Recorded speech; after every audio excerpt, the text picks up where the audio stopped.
My dear students, आज हम बात करेंगे रोलेज थ्योरम के बारे में। रोलेज थ्योरम क्या होता है, सबसे पहले इसके बारे में चर्चा करेंगे। उसके बाद हम लैग्रांजे मीन वैल्यू थ्योरम एंड काची मीन वैल्यू थ्योरम के बारे में भी चर्चा करेंगे। लेकिन आज के इस लेक्चर में हम बात करेंगे रोलेज थ्योरम एग्जैक्टली होता क्या है, इसका प्रूफ भी देखेंगे, जो कि आपके एग्जाम में प्रूफ भी कभी कभी पूछ लिया जाता है, प्रूव दैट रोलेज थ्योरम, तो उसका प्रूफ भी देखने वाले हैं। एंड साथ साथ इसके रिलेटेड कौन कौन से इंपॉर्टेंट क्वेश्चन जो कि आपके एग्जाम में आ सकते हैं वो क्वेश्चंस हम लोग कवर करेंगे। ऑलमोस्ट हम जितने भी प्रकार के क्वेश्चंस बन सकते हैं रोलेज थ्योरम से रिलेटेड, वो सारे क्वेश्चंस कंप्लीट करेंगे। तो सबसे पहले आप लोग हेड लगा लेंगे रोलेज थ्योरम। रोलेज थ्योरम क्या कहता है ये थ्योरम? सबसे पहले इसका स्टेटमेंट देखते हैं। स्टेटमेंट क्या है इसका स्टेटमेंट क्या कहता है, बहुत ही ध्यान से समझिएगा। If F x be a function, यदि कोई एफ एक्स हमारा फंक्शन है, तब के लिए इसका स्टेटमेंट क्या होता है, बहुत ही प्यार से समझेंगे तो हर एक पॉइंट समझ में आएगा कि इट इज कंटिन्यूअस। ये जो फंक्शन होगा it is continuous in closed interval a comma b पर, closed interval a comma b पर ये क्या होगा, कंटिन्यूअस होगा।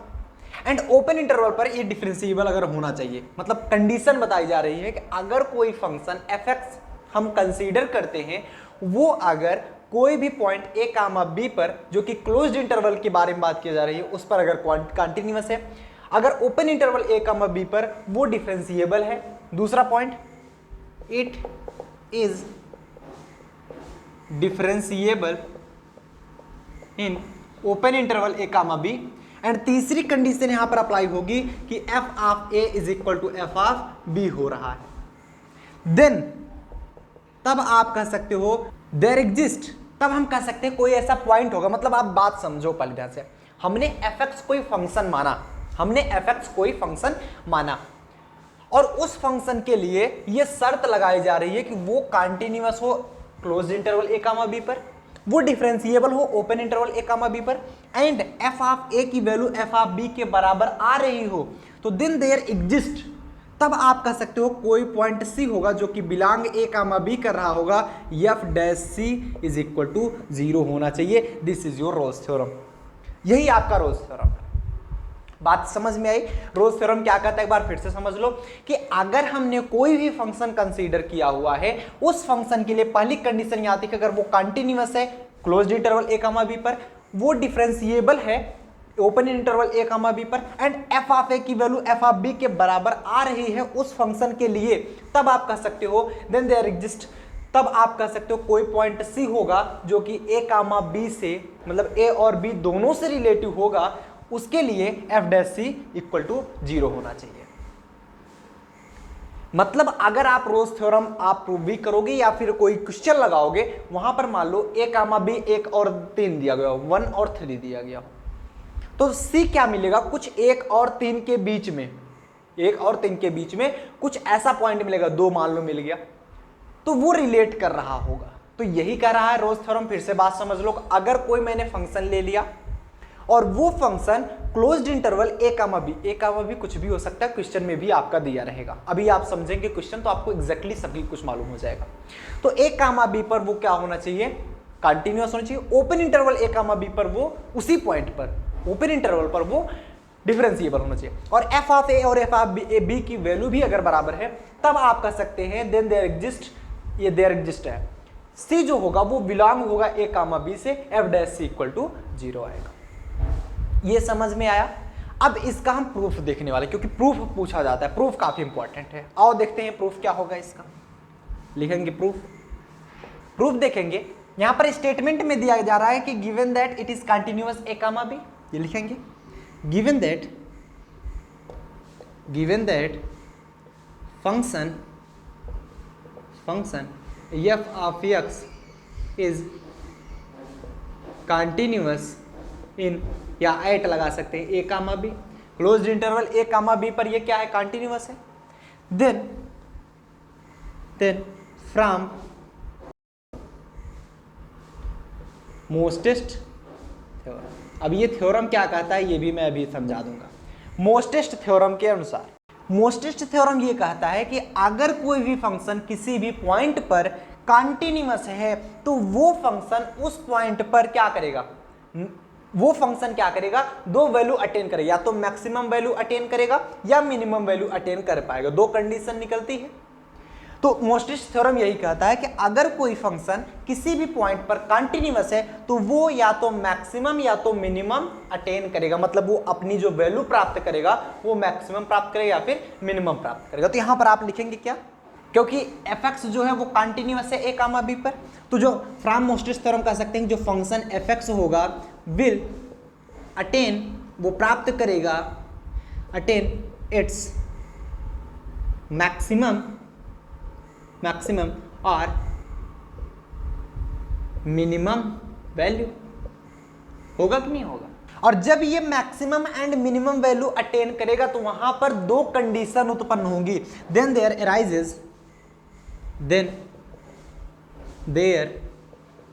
अराइजेस टू कंडीशंस, दो कंडीशन वहां पर उत्पन्न होगी, टू कंडीशंस। अब वो दो कंडीशन होगी कौन कौन सी वो मैं दिखा रहा हूं। मतलब प्रूफ में आपको कुछ नहीं करना, प्रूफ में आपने अभी तक क्या किया कि गिवन दैट है कोई फंक्शन fx है वो a कामा b पर कंटिन्यूअस है, तब आप मोस्टेस्ट थ्योरम के अनुसार कह सकते हैं। मोस्टेस्ट थ्योरम क्या कहता है, अगर कोई फंक्शन किसी भी पॉइंट पर अटेन कर रहा हो तो किसी पॉइंट पर वो कंटिन्यूअस है तो वो दो वैल्यू अटेन करेगा, मैक्सिमम और मिनिमम वैल्यू अटेन करेगा। जब वो मैक्सिमम मिनिमम वैल्यू अटेन करेगा तो वहां पर दो कंडीशंस आपकी अप्लाई होंगी, और वो दोनों कंडीशंस होंगी कौन, वो मैं बता देता हूं। केस नंबर फर्स्ट, दो कंडीशन कौन सी आएगी, फर्स्ट केस कि फर्स्ट केस तो ऐसा होगा जो दोनों वैल्यू मिल रही है मैक्सिमम एंड मिनिमम वो दोनों आपस में बराबर रही हो, if maximum and minimum value are equal. अगर हमारा ऐसे पहले कंडीशन तो ये भी हो सकता है कि मैक्सिमम और मिनिमम वैल्यू क्या रही हो, इक्वल रही हो।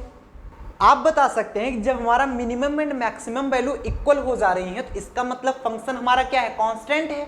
तो देन जो आपका फंक्शन मिल रहा है fx वो क्या है, एक प्रकार का कांस्टेंट फंक्शन है, कांस्टेंट फंक्शन है, ठीक। वो जो फंक्शन है हमारा वो क्या कहलाएगा, एक कांस्टेंट फंक्शन कहलाएगा, बिकॉज आपकी जो मिनिमम एंड मैक्सिमम वैल्यू जो बराबर ही हो गई तो वो एक प्रकार का कांस्टेंट फंक्शन ही तो बनेगा ना।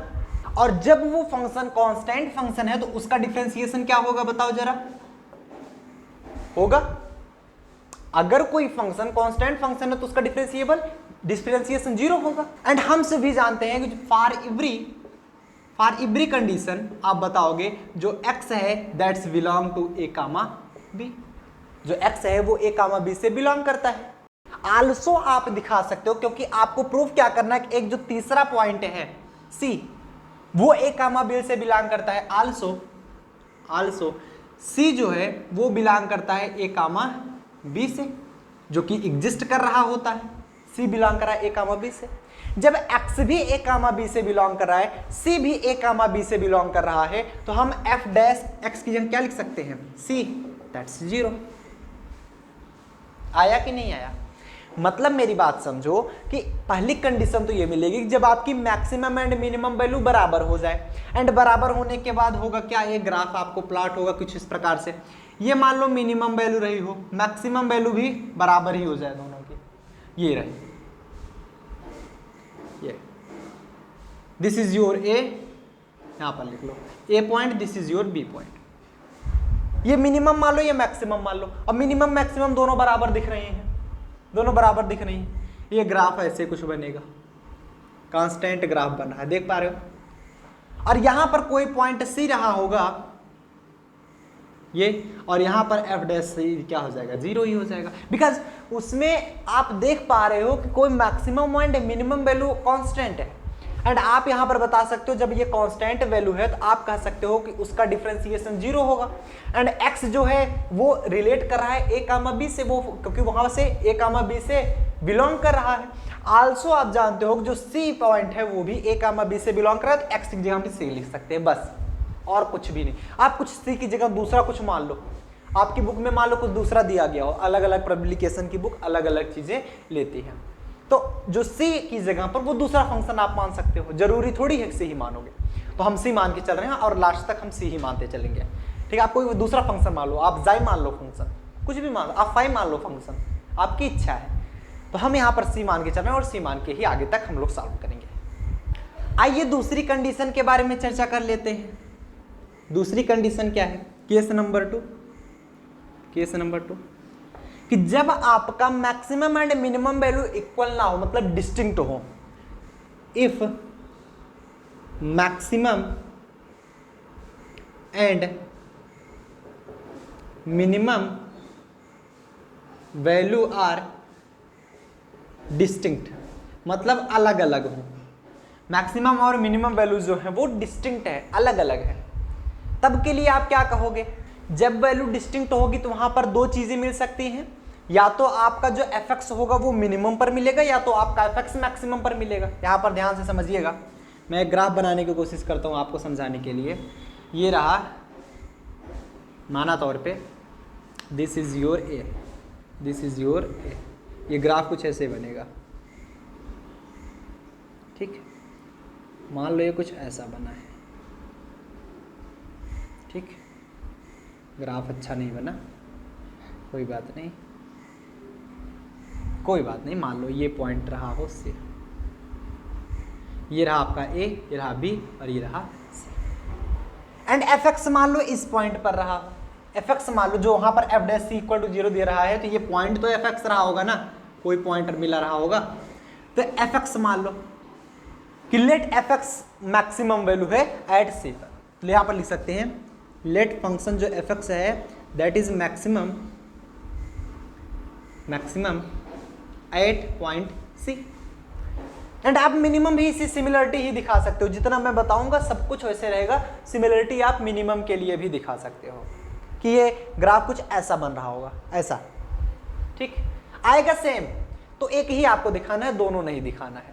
बस डिफरेंस तो हमें दिखाना ही है कि दोनों आपस में डिफरेंस हैं, मैक्सिमम एंड मिनिमम वैल्यू। ये देखो एफ एक्स आपका मैक्सिमम में मिल रहा है, अभी तक क्या मिल रहा था? ये कांस्टेंट फंक्शन मिल रहा था। अगर मैक्सिमम मिनिमम अंतर है तो कोई फंक्शन हमारा चेंज हो जाएगा। मान लिया एफ एक्स पर ये मैक्सिमम वैल्यू मिल रहा हो, बाकी ए और बी पर ये क्या मिल रहा है? मिनिमम पर मिल रहा है। एंड एफ एक्स जो है that is a minimum, minimum value, minimum at a comma b पर। ए और बी पर क्या मिल रहा है? मिनिमम मिल रहा है। वो सी पर क्या मिल रहा था? मैक्सिमम मिल रहा था। इस ग्राफ के लिए आप कह सकते हो ना, कहीं कहीं मिनिमम है, कहीं यहाँ मिनिमम मिल रहा है, यहाँ पर मैक्सिमम मिल रहा है। बट इस ग्राफ के लिए आप कहीं कह सकते थे कहीं पर मिनिमम है, कहीं पर मैक्सिमम नहीं है, वो क्योंकि हर एक पॉइंट पर कांस्टेंट है। मैक्सिमम मिनिमम उस ग्राफ में मिला ही नहीं था। तो वो पहली कंडीशन थी। और दूसरी कंडीशन हम यहाँ पर देख रहे हैं, जब हमारा मिनिमम मिला। हम इस ग्राफ को ऐसा भी बना सकते थे, ऐसा भी बना सकते थे, किसी पॉइंट पर मिनिमम मिल रहा हो, ए और बी पर वो मैक्सिमम मिल रहा हो, कुछ भी बना सकते हो, आएगा सिमिलर। सॉल्व करने का तरीका एक ही जैसा है। बस यहाँ पर जब आप अंतर करोगे तो वो माइनस में आ जाएगा, वहां पर अंतर करोगे पॉजिटिव आएगा, ओवरऑल बाद में वही चीज आ जाएगी आपकी, ठीक। तो इस ग्राफ में आप बना सकते हो, ये ए पॉइंट पर आप कह सकते हो क्योंकि ये कम है, छोटा है सी से, तो यहाँ पर ये लिख सकते हो सी माइनस एच, ठीक है। ये लिख सकते हो सी प्लस एच, ठीक, सी माइनस एच और सी प्लस। और सी माइनस एच मिलेगा कहाँ पर? इस पॉइंट पर ना, इस पॉइंट पर और इस पॉइंट पर सी प्लस एच। नहीं समझ आ रहा है तो यहाँ पर लिख लो सी माइनस एच और ये सी प्लस एच। और ये अब तो फंक्शन दिखा रहा होता है आपका, this is your function, function दिखाता है। तो यहाँ पर अगर मैं देखूँ, ये पॉइंट यहाँ पर एफ ऑफ एक्स मिल रहा होगा, इस और इस पॉइंट पर अगर मैं देखूँ तो यहाँ पर आपका ये मिल रहा होगा आपका f of c minus h and f of c plus h. दोनों इस पॉइंट पर मिल रहे हैं। मिल रहा है कि नहीं मिल रहा? F of c minus h and f of c plus h. तो मैं बता सकता हूं कि इन दोनों का जो डिफरेंस आएगा वो दोनों निगेटिव होगा। देन वी कैन से भाई अगर मैं f of c plus h minus f of x करूं तो दोनों का डिफरेंस क्या होगा? निगेटिव होगा। और मैं सी के टर्म में ले रहा हूं तो इसे भी मैं सी ही दिखा सकता हूं, इसे भी मैं सी ही दिखा सकता हूं क्योंकि ये सी पॉइंट है, वही चीज ये आएगा। तो अगर मैं ये सी है तो एफ ऑफ सी, ठीक है। F of c plus h और एफ ऑफ सी का डिफरेंस मैं दिखाऊं तो वो निगेटिव होगा, क्योंकि ये छोटा है ये बड़ा है। तो यहां पर अगर आप कह सकते हो f of c plus h minus f of c and f of c minus h भी इसी पर मिल रहा है, c minus h minus f of c both are negative. भाई निगेटिव ही तो मिलेंगे ना। फिर जहां पर अगर मैं h की कोई वैल्यू देखना चाहूं तो h आपकी स्मॉल वैल्यू ली जाती है, where h is very small, जहां पर h मान लिया जाता है बहुत छोटा है। अब आप बहुत ध्यान से समझिएगा, मैं इसे थोड़ा सा आपको डिफरेंस करके दिखा रहा हूं। मैं इसको हटाता हूं एक बार, आप लोग देखिएगा फटाफट से, मैं इसको हटाता हूं। ठीक है, अगर मैं यहां पर एक इक्वेशन दिखाऊं जैसे f c plus h minus f of c, अगर मैं इसको डिवाइड कर दूं h से, क्योंकि h हमारी वेरी स्मॉल वैल्यू है, देख पा रहे हो। अगर मैं h से इसको डिवाइड भी करता हूं, क्योंकि ये निगेटिव टर्म है, f of c plus h minus f of c both are negative, ये निगेटिव टर्म है। अगर मैं h से डिफाइन मतलब डिवाइड भी करता हूं तो h से अगर डिवाइड करते हैं तो ये less than or equal to 0 ही होगा, 0 से बड़ा तो हो नहीं सकता। अगर किसी माइनस वैल्यू में किसी भी वैल्यू से आप डिवाइड कर रहे हैं तो बहुत होगा, वो 0 से छोटा ही होगा। ठीक, दूसरा फंक्शन हो सकता है हमारा, अगर मैं f of c minus h divide by minus में f of c divide by minus h से भाग कर देता हूं, जो कि हमारा दूसरा फंक्शन मिला। और माइनस एच से क्यों कर रहा हूं, बिकॉज हम पहले से इसकी वैल्यू जानते, अगर मैं इसमें माइनस एच से भाग करता तो वैल्यू हमको पता नहीं थी। तो ये भी आपका निगेटिव टर्म ही है। निगेटिव टर्म को निगेटिव टर्म से आप भाग दोगे तो वो ग्रेटर देन 0 आ जाएगा या इक्वल टू 0 आ जाएगा। ग्रेटर देन 0 होगा या तो इक्वल टू 0 होगा, मतलब 0 से बड़ा ही होगा, 0 से छोटी की कोई वैल्यू नहीं है। Always greater than or equal to 0। मैं दोनों में लिमिट ले सकता हूं, taking limit h tends to 0 on both equation. दोनों इक्वेशन में हम h टेंस टू 0 रख देते हैं। जब इसमें मैं h टेंस टू 0 रखता हूं, limit h tends to 0 f of c plus h minus में f of c divide by h, ये less than or equal to 0 होता है। ठीक है, अगर मैं इसमें रखता हूं तो ये किसकी वैल्यू है बताओ मुझे, ये किसकी वैल्यू है? Limit h tends to 0 f of c plus h minus f of c divide by h, right hand side की वैल्यू है ना, राइट डेरिवेटिव बोलते हो ना, R f dash of c की वैल्यू है, this is less than or equal to 0। भाई right derivative क्या लिखते थे, यही तो लिखते थे। और इसमें अगर मैं लेता हूं this is your limit h tends to 0 f of c minus h minus में f of c divide by minus h greater than or equal to 0, तो limit f c minus h minus f of c upon minus h, ये किसकी value होती थी? Left hand derivative f dash of c greater than or equal to 0। तो यहां पर देख पा रहे हैं जो राइट हैंड लिमिट है, राइट हैंड डेरिवेटिव आपका less than or equal to 0 आ रहा है, लेफ्ट हैंड लिमिट जो लेफ्ट हैंड डेरिवेटिव है आपका वो ग्रेटर देन इक्वल टू 0 आ रहा है। यहां पर देखो दो चीजें मिल रही हैं, एक तो ये वैल्यू 0 से छोटी हो सकती है, एक तो ये वैल्यू 0 से बड़ी हो सकती है। Equation number first, equation number second, तो आप यहां से लिख सकते हो कि from equation first and second, जब ये वैल्यू 0 से छोटी होती है, जब ये वैल्यू 0 से बड़ी होती है, तो आप यहां पर कह सकते हो जो लेफ्ट हैंड डेरिवेटिव होगा, left hand derivative that's doesn't equal to right hand derivative, which is contradiction, which is contradiction, जो कंट्राडिक्शन ही शो कर रहा है ना। कंट्राडिक्शन क्या होता है? अंतर विरोध, खुद में ही विरोध कर रहा है। भाई एक में ही वैल्यू 0 से छोटी हो सकती है, 0 से बड़ी हो सकती है, लेकिन कुछ कंडीशन में ये 0 के बराबर ये भी है, 0 के बराबर ये भी है। एक तो ये हो सकता है पहला पॉइंट। दूसरा पॉइंट आप कह सकते हो कि L f dash of c is equal to R f dash of c के बराबर होगा, तब आप कह सकते हो कि जो फंक्शन ऑफ सी होगा इसका डिफरेंशिएशन आपका 0 आएगा, दिस इज, क्योंकि ये आपका 0 है। L f dash R f dash of c, ये कुछ कंडीशन के लिए ये भी 0 होगा, ये भी 0 के बराबर होगा, उसके लिए आप कह सकते हो तब f dash of c is equal to 0, where जहां पर आप कहोगे क्या, C belong to A comma B, this is your proofed. ये आपका प्रूफ है, किसका? रोलेस थ्योरम का। रोलेस थ्योरम का प्रूफ ये है। सुनो डाउन कर लीजिए, इसी प्रकार आपको प्रूफ करके दिखाना है एग्जाम में। समझ में आप हमने कुछ नहीं किया, ये चीजें आपको समझ में ही आ गई। ये पॉइंट ए माना था, ये पॉइंट बी माना था, मैक्सिमम हमने सी पर मान लिया, तो ये सी माइनस एच रख दिया, ये सी प्लस एच रख दिया, थोड़ी सी वैल्यू बढ़ा करके रख दिया। और आप देख पा रहे हो दोनों का ये फंक्शन आप c minus h c plus h यहाँ पर मिल जाएगा, सी का फंक्शन एफ ऑफ सी यहाँ पर मिल जाएगा, मिलेगा। इतने में अगर हम इतना माइनस करेंगे फिर भी निगेटिव आएगा, इतने में इतना माइनस करेंगे फिर भी निगेटिव ही आएगा, बिकॉज ये वैल्यू छोटी है, वैल्यू बड़ी है। ऐसे ही जब मैं अगर इस वाले में फंक्शन रखता तो ये दोनों वैल्यू बड़ी होती, ये वैल्यू छोटी होती, दो के दोनों हमारे पॉजिटिव आते हैं। जब दोनों पॉजिटिव आते तो f of c plus h minus f of c positive निकल के आता, तो f of c plus h minus f of c जब पॉजिटिव निकल के आता तो वहां पर आप दिखाते कि f of c plus h minus f of c upon में एच करते that's greater than or equal to 0, और इसके लिए ये less than or equal to 0 हो जाता। एंड फाइनली आपको जो मिलता कि R f dash of c greater than or equal to 0, L f dash of c less than or equal to 0। And फिर हम यहाँ पर दिखाते कि इसके और इसके कंडीशन में भी सब कुछ सेम ही आता, क्योंकि ये greater than or equal to 0 होता, ये less than or equal to 0 होता। तो दो कंडीशन बनती, एक तो जब ये 0 से बड़ा होता और ये जब 0 से छोटा होता, तो दोनों आपस में बराबर नहीं होते, जो कि कंट्राडिक्शन है, हम उसे नहीं लेंगे। बट कुछ कंडीशन ऐसी भी है जिसमें ये और ये आपस में बराबर होंगे, और जब बराबर होंगे तो आप दिखा सकते हैं कि L f dash of c is equal to R f dash of c equal to 0। And फिर आप बता सकते हो जो आपका एफ डैश ऑफ सी होगा वो 0 के बराबर होगा, जहां पर सी जो है वो बिलोंग करता है ए कामा बी से। And this is your proof of Rolle's theorem. समझ में आ गया, कभी नहीं भूलोगे, इसको नोट डाउन करो फटाफट से। हम लोग क्वेश्चंस पर आगे बढ़ते हैं। टेक ए स्क्रीनशॉट सुन, टेक ए स्क्रीनशॉट सुन, हम लोग क्वेश्चंस पर आगे बढ़ते हैं।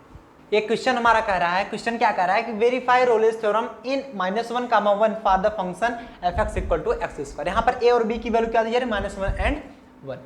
तो fx equal to x square के लिए आपको रोल्स थ्योरम, यहाँ पर कई लोग रोलेस थ्योरम बोलते हैं, कई लोग रोल्स थ्योरम बोलते हैं, जो भी आपकी इच्छा का आप कर सकते हो, दोनों सही है, क्योंकि हाँ ठीक है। तो रोलेस थ्योरम आपको प्रूफ करके दिखाना है यहाँ पर। तो कैसे प्रूफ करोगे, बहुत ही सिंपल है, कुछ भी नहीं है। जो भी फंक्शन दिया जा रहा है सोल्यूशन देखना, मैं एक बता रहा हूँ, आप कई क्वेश्चन इसी पर कर लेंगे जो कि सिंपल क्वेश्चंस होंगे। जितने भी टाइप के क्वेश्चंस इससे रिलेटेड बन पाते हैं वो सारे क्वेश्चंस मैं करा दूंगा, जो कि आपके एग्जाम में आएंगे। जितने भी टाइप के क्वेश्चंस होते हैं उससे बाहर कहीं नहीं आएगा। दिया क्या जा रहा है, function of f x equal to x square, ठीक। 8 पॉइंट -1, 1 पर देखेंगे, 8 दिस पॉइंट -1, 1 इस पॉइंट पर, और इस पॉइंट पर आप कह सकते हो, इस पॉइंट पर ये जो फंक्शन है, इस पॉइंट पर जो फंक्शन एफ एक्स है, that is function is differentiable and also continuous. ऐसा मैंने क्यों कहा, या तो इसको लिखने तरीके ऐसे भी हो सकता है, एफ एक्स जो होगा वो डिफरेंशिएबल एंड कंटीन्यूअस होगा। 8 पॉइंट -1, 1 एक ही बात है, ठीक। ऐसा मैंने क्यों कहा, क्यों ये कंटीन्यूअस एंड डिफरेंशिएबल हो सकता है। अरे यार मैं सिंपल से तरीका पूछता हूँ, एफ ऑफ एक्स जो है दैट इज एक्स स्क्वायर है, क्या ये डिफरेंशिएबल है, क्या ये डिफरेंशिएबल है, बिल्कुल है, दिस इज ए डिफरेंशिएबल। अरे यार एफ डैश ऑफ एक्स निकालो, क्या होगा, 2x होगा, दिस इज डिफरेंशिएबल। एंड हम सभी जानते हैं अगर कोई फंक्शन डिफरेंशिएबल होगा that must be continuous, but अगर कोई फंक्शन कंटीन्यूअस है that may or not be differentiable. वो हो भी सकता है डिफरेंशिएबल, नहीं भी हो सकता है, but it is differentiable. X square को आप डिफरेंशिएट कर सकते हो। अगर जिस फंक्शन को आप डिफरेंशिएट कर सकते हो तो आप कहोगे कि ये फंक्शन डिफरेंशिएबल भी है, एंड डिफरेंशिएबल है तो वो कंटीन्यूअस भी होगा। बात समझ में आ गई। चलो अब आगे हम देखेंगे हमें सॉल्व कैसे करना है। जब इस फंक्शन पर हम देख पा रहे हैं ये डिफरेंशिएबल है, ये क्योंकि ये ए की वैल्यू है, ये किसकी वैल्यू है, बी की वैल्यू है। तो एफ ऑफ ए की वैल्यू निकाल के एक बार देख लो, एफ ऑफ ए क्या आएगा, क्योंकि एफ ऑफ एक्स क्या है, एक्स स्क्वायर है। एफ ऑफ ए क्या होगा, एक्स मतलब -1 का होल स्क्वायर है। एक्स चीज़ें पर हमने ए की वैल्यू पुट करनी है, ठीक। -1 का होल स्क्वायर 1 ही मिलेगा। एफ ऑफ बी निकालो, बी की वैल्यू 1 है, इसकी जगह पर रखोगे 1 का होल स्क्वायर हो जाएगा, दैट्स आल्सो 1। तो यहाँ पर आप क्या कर सकते हो, एफ ऑफ ए जो है वो that's equal to f of b है। आपने दोनों तीनों कंडीशन आपको मिल गई, पहली और दूसरी कंडीशन की ये फंक्शन डिफरेंशिएबल भी है इस पॉइंट पर -1, 1 पर, एंड कंटीन्यूअस भी है वो -1, 1 पर। मतलब कंटीन्यूअस है वो क्लोज्ड इंटरवल पर, एंड डिफरेंशिएबल है वो ओपन इंटरवल पर। तो तीनों कंडीशन आपको मिले कि नहीं मिले, कि डिफरेंशिएबल भी है, कॉन्टिन्यूअस भी है, f of a equal to f of b भी है। तो तीनों कंडीशन आपको लगाने के बाद आपने कहा था तब के लिए देन आप यहां पर रूलेस थ्योरम वेरीफाई करना है ना। तो रूलेस थ्योरम के अनुसार जब ये डिफरेंशिएबल भी है, जब ये कॉन्टिन्यूअस भी है, ये आपका f of a f of b बराबर भी है, तो आप जानते हो कि f dash of c that's equal to 0 होता है। हाँ या ना? हमने अभी अभी प्रूव किया, होता है कि नहीं होता? बिल्कुल। तो एफ डैश ऑफ सी जब इक्वल टू 0 होता है, एफ डैश ऑफ सी रखो, एफ डैश एक्स निकाल लो, 2x हो जाएगा। तो एफ डैश ऑफ सी क्या होगा? 2c। अरे यार यहाँ पर देखो ना, या फिर अगर मैं एफ डैश ऑफ एक्स निकालूँ तो क्या हो जाएगा? 2x। तो एफ डैश ऑफ सी क्या होगा? 2c होगा, that's equal to 0 and c is also equal to 0। And c हमारा जब 0 आ रहा है तो ये कह सकते हैं 0 इज कोरिलेट विद -1, ये बिलोंग करता है -1, से। अरे -1 और 1 के बीच में 0 ही तो आता है। It means that Rolle's theorem आपका वेरीफाई हुआ, रोल्स थ्योरम वेरीफाइड। ठीक, नोट कर लो। इसी प्रकार आपको क्वेश्चन लगाना है, बहुत सिंपल क्वेश्चन था। नेक्स्ट क्वेश्चन पर हम आगे बढ़ते हैं। ठीक है, स्क्रीनशॉट नोट करिए फटाफट से। आइए नेक्स्ट क्वेश्चन पर चर्चा करते हैं। नेक्स्ट क्वेश्चन क्या दिया जा रहा है? बहुत ही सिंपल है और सेम टू सेम वैसा ही क्वेश्चन है, बट फंक्शन थोड़ा सा चेंज कर दिया गया, बस और कुछ अंतर नहीं है इसमें। कि verify Rolle's theorem in 2,4 for the function f(x) equal to x² - 6x + 8। अब कुछ इसमें अलग थोड़ी है, उसमें सिर्फ x² था, इसमें फंक्शन चेंज कर दिया गया। मतलब आपको अगर सॉल्यूशन दिखाना होगा, आपको अगर इसे वेरीफाई करना होगा, एक बार सब लोग मेरे साथ साथ करो फटाफट से। फंक्शन दिया जा रहा है कि f(x) जो है that's your x² - 6x + 8, this is your function. And ये फंक्शन एक पॉलिनोमियल फंक्शन है या नहीं है, और हर एक पॉलिनोमियल फंक्शन डिफरेंशिएबल होता है कि नहीं होता है। अरे यार इसको डिफरेंशिएट करो, 2x - 6 होगा कि नहीं होगा? तो दिस फंक्शन इज डिफरेंशिएबल। तो आप कह सकते हैं this function f(x) is differentiable as well as continuous. जब डिफरेंशिएबल हो तो वो कॉन्टिन्यूअस होगा ही। एट पॉइंट, किस पॉइंट पर? At point 2,4। पहली बात तो पहली दो कंडीशन प्रूव हो गई कि डिफरेंशिएबल भी है एंड कॉन्टिन्यूअस भी है। फिर एफ ऑफ ए निकालेंगे, f of a, this is value a, this is value b. A निकालेंगे तो x² की जगह क्या लिखेंगे? ए की वैल्यू, ए मतलब 2 की वैल्यू, 2² - 6 × 2 + 8, 2 दूनी 4 -12 + 8, 8 4 12, 0 हो गया। ठीक, अरे यार ये -8 + 8 बराबर 0 हुआ कि नहीं हुआ? ऐसे ही अगर मैं एफ ऑफ बी की बात करूं, बी की वैल्यू यहाँ पर 4 है, 4 के स्क्वायर -6 × 4 प्लस का 8, 16 - 24 + 8 बराबर -8 + 8 बराबर 0। आया दोनों 0। तो यहाँ पर आप कह सकते हो कि एफ ऑफ ए जो है that's equal to f of b, और ये दोनों इक्वल टू 0 है ही। तो तीनों कंडीशन अप्लाई हो रही है नहीं, ये फंक्शन कंटिन्यूअस भी है, डिफरेंशिएबल भी है and f of a equal to f of b भी है। उसके लिए आप अप्लाई कर सकते हो रोल्स थ्योरम। अभी आप लैग्रांज थ्योरम जब आएगा तो उसमें f of a doesn't equal to f of b मिलेगा, बराबर नहीं होता है, उसमें आप लैग्रांज लगाओगे। जब बराबर हो जाता है तो रोल्स थ्योरम ही लगाते हैं, और इसमें दिया भी जा रहा है कि रोल्स थ्योरम के द्वारा ही अप्लाई करना है, तो वही अप्लाई करेंगे। तो जब ये होता है, तीनों कंडीशन अप्लाई होती है, तब के लिए f dash of c equal to 0 होता है। एंड यहाँ के लिए अगर मैं निकाल लूँ एफ डैश ऑफ एक्स, क्या निकल के आता है? 2x - 6 होगा। तो एफ डैश ऑफ सी क्या हो जाएगा? 2c - 6 equal to 0, 2c is equal to 6, c is equal to 6/2, it means that 3, c की वैल्यू 3 है विच इज बिलोंग्स टू 2,4। बस सिंपल। अरे यार 2 और 4 के बीच में ही तो 3 यहाँ पर अप्लाई होता है, तो ये बिलोंग करता है। तो यहाँ पर hence Rolle's theorem verified. Note कर लो। नेक्स्ट क्वेश्चन पर आगे चलते हैं। टेक ए स्क्रीनशॉट्स में। नेक्स्ट क्वेश्चन पर आगे बढ़ते हैं। अब और भी अच्छा क्वेश्चन मिल गया, इसे लगाओ तुम लोग कि verify Rolle's theorem for the function f(x) equal to log x² + ab upon a + bx in a, b and a, b की जो वैल्यू है दैट्स ग्रेटर देन 0। मजा आएगा इस क्वेश्चन में, लगाओ। है एकदम सिंपल, आपके पास अगर दिमाग होगा आप लगा पाओगे, लेकिन उसी की थोड़ी सी कमी है आपके अंदर ना। नहीं है आपके अंदर दिमाग, ऐसा हम नहीं कहते, ऐसा आप लोग कहते हैं। जिस दिन मैं कर लूंगा उस दिन समझ लेना है। ठीक, सॉल्यूशन देखेंगे। इसको हमें प्रूव करना है, इसको कि ये वेरीफाई करना है रोलिस थ्योरम की रोलिस थ्योरम इस पे अप्लाई होगा या नहीं होगा। फंक्शन दिया जा रहा है कि f of x that's equal to log x square plus a b divide by a plus b x. क्या ये डिफरेंशिएबल एंड कंटिन्यूअस है? सेम टू सेम लगाएंगे जैसे कि मैं अभी तक लगा रहा था। है बिल्कुल डिफरेंशिएबल है। नहीं आपको आ रहा है, मतलब नहीं आपको विश्वास है कि डिफरेंशिएबल है, मैं डिफरेंशिएबल कर देता हूँ, फिर तो विश्वास होना ही पड़ेगा। ठीक है, और मैं डिफरेंशिएबल करके दिखा देता हूँ। एफ डैश ऑफ एक्स देख लेंगे। लॉग एक्स का डिफरेंशिएशन क्या होता है? लॉग एक्स का डिफरेंशिएशन 1 अपान एक्स, तो 1 अपान एक्स हो जाएगा। 1 अपान एक्स की वैल्यू क्या है? X square plus a b divide by a plus b into में एक्स। ठीक, या फिर इतना लंबा करने से अच्छा है मैं थोड़ा सा ट्रिक यहाँ पर अप्लाई कर देता हूँ। लॉगरिथम है तो एफ ऑफ एक्स की वैल्यू हमें लिख सकता हूँ लाग a upon b, log a minus लाग बी होता है log x square plus a b minus में log a plus b into में एक्स। होगा कि नहीं होगा? Log a upon b, log a minus log. And also मैं इसको लिख सकता हूँ log x square plus a b minus में लॉग ए इंटू बी क्या होता है? लाग ए प्लस लॉग बी, तो यहाँ पर आगे माइनस हो जाएगा log a plus B. Log a plus log B होता है बट आगे माइनस है, माइनस हो जाएगा लॉग एक्स। अब तो डिफ्रेंशिएट कर सकते हो आसानी से, ये वैल्यू निकली एफ ऑफ एक्स की। ये एफ डैश ऑफ एक्स निकालेंगे तो क्या हो जाएगा? लॉग एक्स का differentiation 1 upon x, x square plus a b. अब x square plus a b का डिफरेंशिएशन करेंगे तो आ जाएगा 2x। बोलो ठीक, माइनस में लॉग ए प्लस बी का डिफरेंशिएशन 0, लॉग एक्स का डिफरेंशिएशन 1 अपान एक्स मिला। यहाँ पर देख सकते हैं एलसीएम क्या होगा? X into x square plus a B.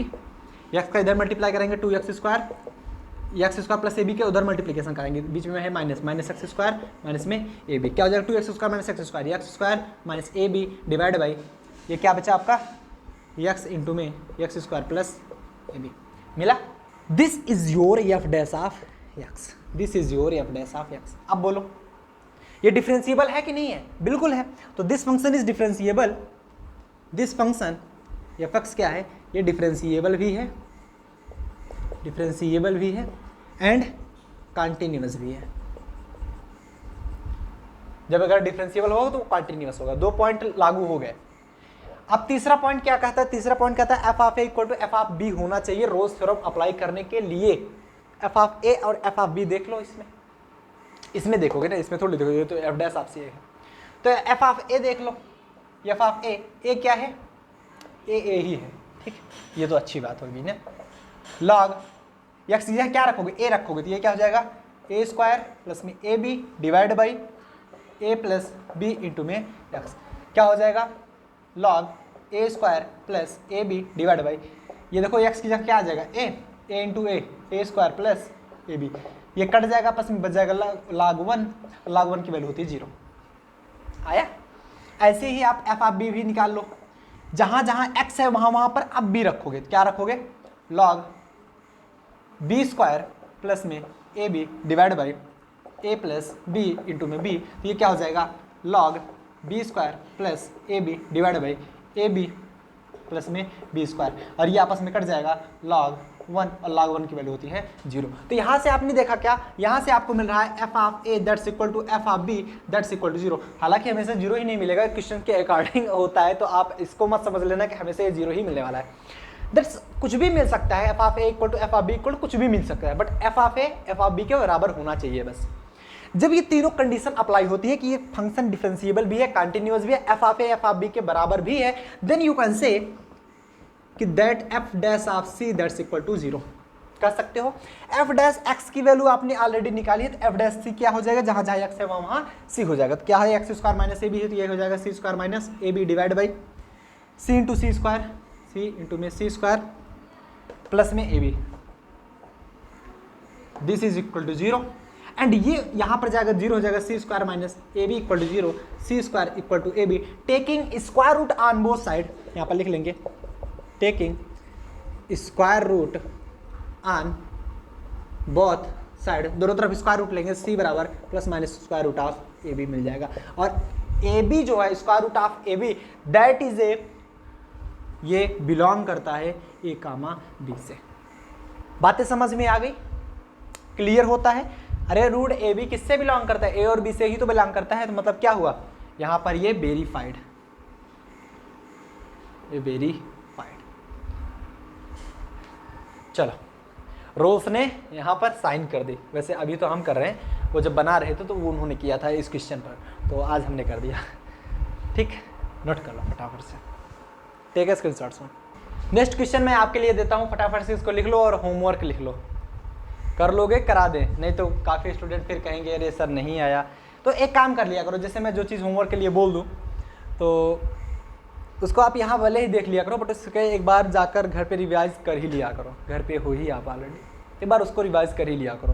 Because होता क्या है ना, कई स्टूडेंट फिर कमेंट करते हैं सर आया नहीं, फिर से मुझे एक नया लेक्चर बनाना पड़ेगा इसके लिए, तो उसमें फिर क्या हो जाता है कि डिसकंटिन्यूटी आ जाती है। मैं रोल्स थ्योरम बता रहा हूँ, इसके बाद मैं लैग्रांज मीन वैल्यू थ्योरम बताऊँगा, उसके बाद काची मीन वैल्यू थ्योरम बताऊँगा, फिर से एक बच्चा कमेंट करेगा कि सर मुझे वो वाला क्वेश्चन नहीं आता, आप बता दो, अब फिर से वो क्वेश्चन यहाँ पर आकर टपक जाएगा, तो एक डिसकंटिन्यूटी क्रिएट हो जाती है। तो इसीलिए मैं बता ही देता हूँ, इससे अच्छा है ताकि हर एक पॉइंट स्टूडेंट्स का क्लियर रहे।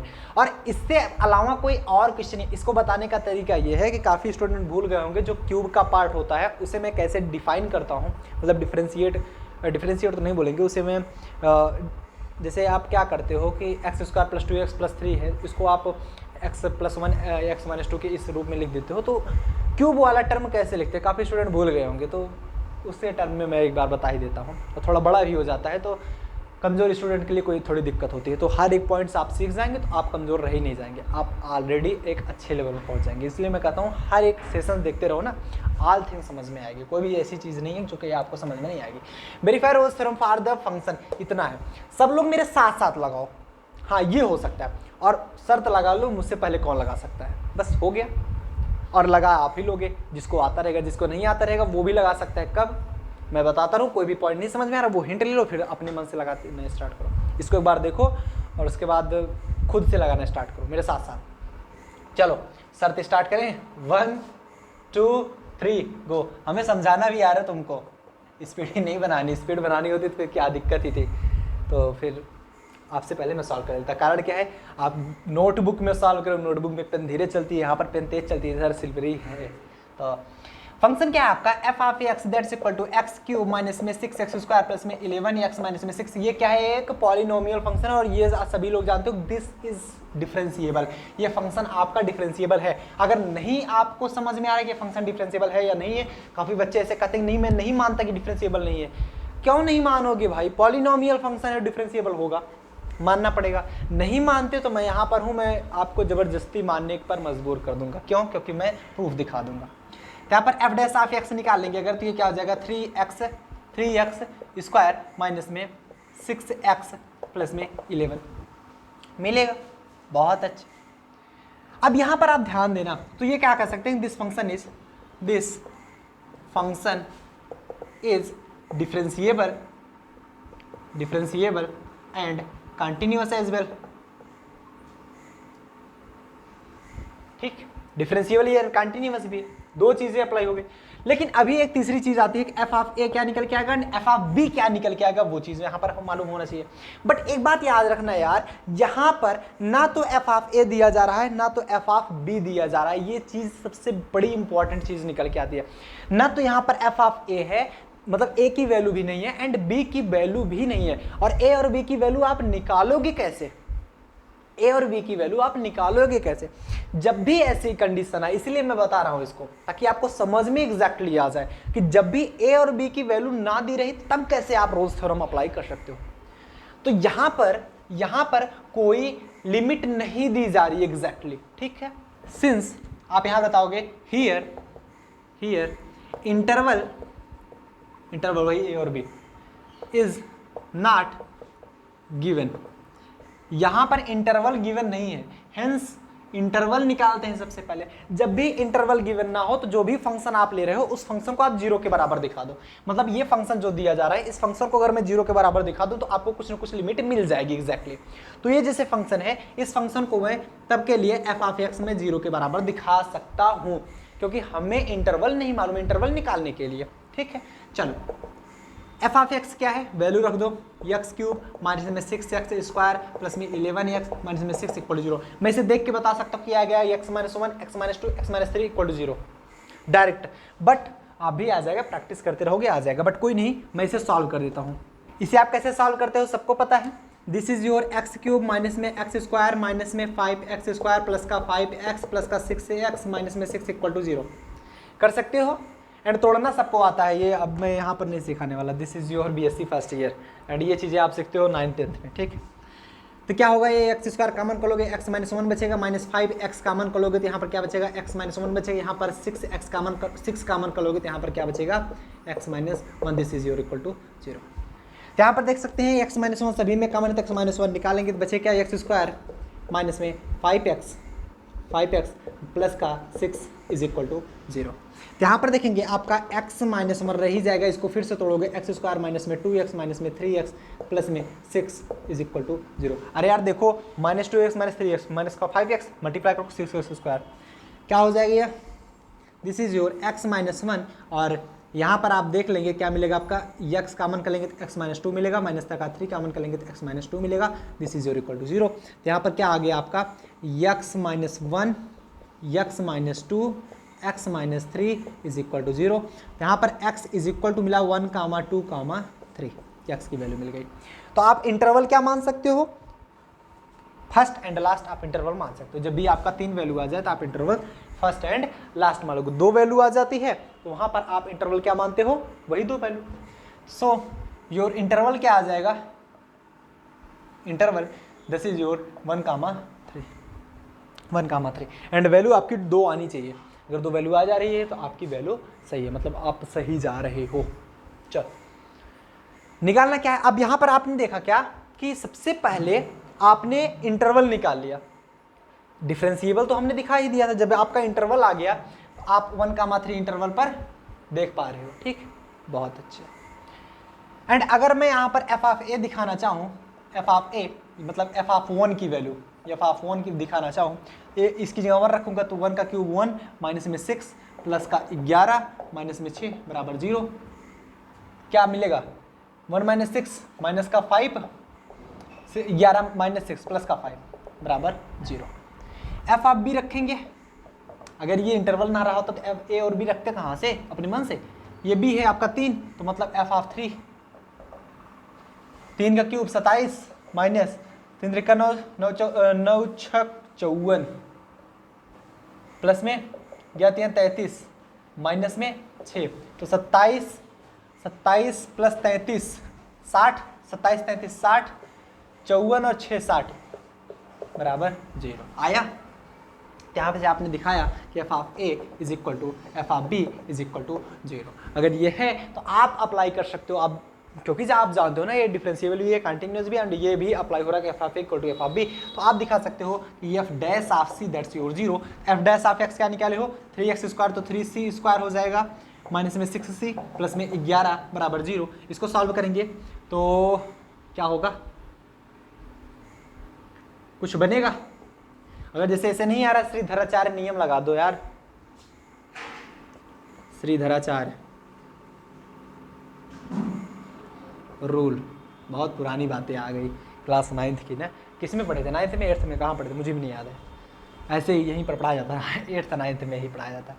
श्रीधराचार्य रूल क्या कहता है, जब इस प्रकार अगर ये सॉल्व ना हो डायरेक्टली तो आप क्या निकालते हो, c is equal to minus b plus minus square root of b square minus 4ac divide by 2a। Formula तो किसी को याद नहीं होगा, जिसको याद होगा वो तो बहुत अच्छी बात है। ये होता क्या है, ax स्क्वायर प्लस का bx plus c equal to 0। इसी से कंपेयर करते हैं, ठीक है। इससे अगर कंपेयर करोगे तो a की वैल्यू क्या निकल के आएगी आपकी 3, b की वैल्यू -6 एंड c की वैल्यू 11, यही तो निकल के आएगी, बताओ सिमिलर। तो c की वैल्यू निकलेगी -b मतलब minus minus plus 6 plus minus square root of b की वैल्यू 36 माइनस का 4ac ac 11 33 33 गुणे 4। ये एक चीज़ गलती हो रही है यहाँ पर, मैंने ध्यान नहीं दिया, ये देखो गलती चल रही है कभी से। ये देखो 6x स्क्वायर था तो ये 6x थोड़ी होगा, 6 दूनी 12x, मैंने भी नहीं ध्यान दिया। तो और कहीं तो गलती इसके कारण नहीं हुई है, तो ये यहाँ पर 12c हो जाएगा ना, बस प्लस का 12, तभी तो मैं कह रहा हूँ कहीं कहीं तो गलती हुई है, कहीं तो गलती हुई। तो 12 का स्क्वायर 144 माइनस 4ac 3 गुणे 11, 11 3 33, 33 गुणे 4, 4 3 12 और 4 3 12 1 13, 132, 132 डिवाइड बाई 2 इंटू ए, 3 दूनी 6, क्या हो जाएगा? और यहाँ पर भी तो माइनस भी है तो 12 हो जाएगा ना, माइनस माइनस प्लस 12, तो क्या हो जाएगा आपका? सही चल रहे हैं अब। 12 plus minus square root of 144 minus 132 कितना बचेगा? 4 में से 2 गया 2, 4 में से 3 गया 1, डिवाइड बाई 6, मिला के आपका 12 प्लस माइनस अंडर रूट 12 को क्या लिखते हो? बोलो जल्दी फटाफट से, क्या लिखते हो? अरे 2 रूट 3, 2 दूनी 4 3 12, 2 रूट 3 डिवाइड बाई 6, 2 कॉमन कर लो, ये बचा 6 plus minus under root 3 divide by 2, काट दोगे इसको 3 बच जाएगा। अरे भाई 2 कॉमन लेकर के मैंने काट दिया, 2 कॉमन लोगे 2 छंग 12, ये 2 भी कॉमन हो जाएगा एंड 2 से काट दिया मैंने 3 बच गया। बारी बारी से अलग अलग कर लो भाई इनको। तो सी की वैल्यू क्या आ जाएगी? 6/3 प्लस माइनस अंडर रूट 3/3,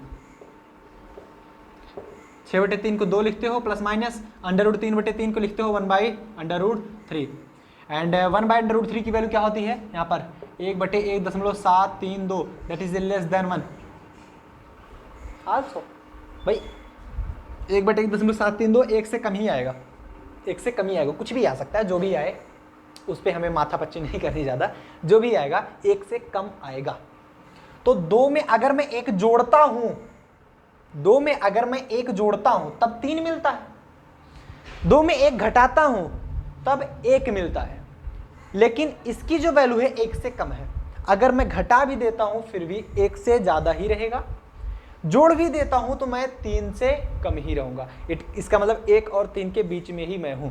तो आप कह सकते हो दिस इज बिलोंग टू 1,3। अगर आपको नहीं पता है तो मैं जोड़ के दिखा रहा हूं, मैं कैलकुलेटर निकालता हूं, टेंशन मत लो। नहीं तो कहोगे सर आप एक बार करके दिखा दीजिए, डोंट वरी, मैं कैलकुलेट करता हूं।